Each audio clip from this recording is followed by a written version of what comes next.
बाबा बेटवा गेलहू तीन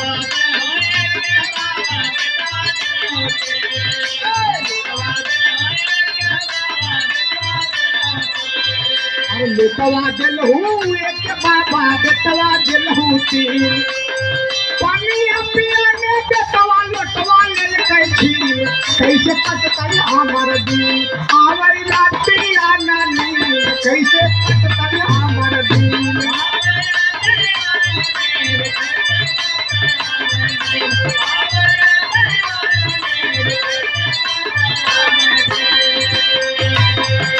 बड़की पुतोहिया मुँह चमकावै छोटकी मारै पीन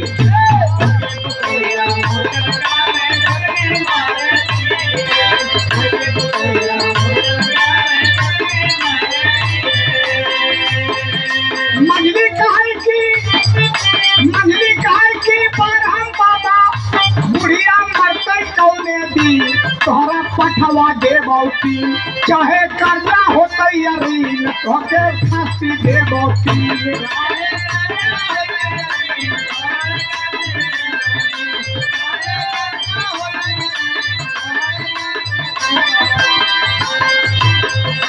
बेटा पुतो हो दोनों खूब घर में जाके मुर्गा मुसलम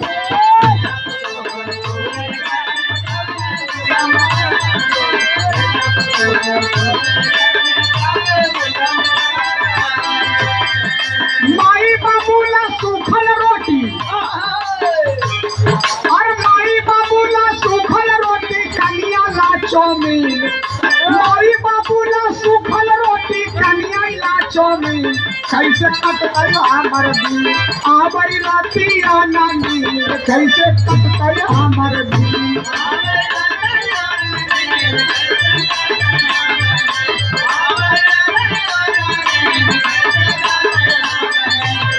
अरे लुटवा गेलहू एक बाबा बेटवा गेलहू तीन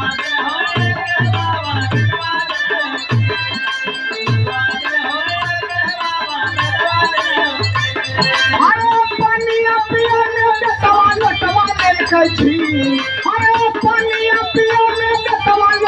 लेलकै छीन कैसे कटतै हमर दिन आवै रातिया नानी कैसे कटतै हमर दिन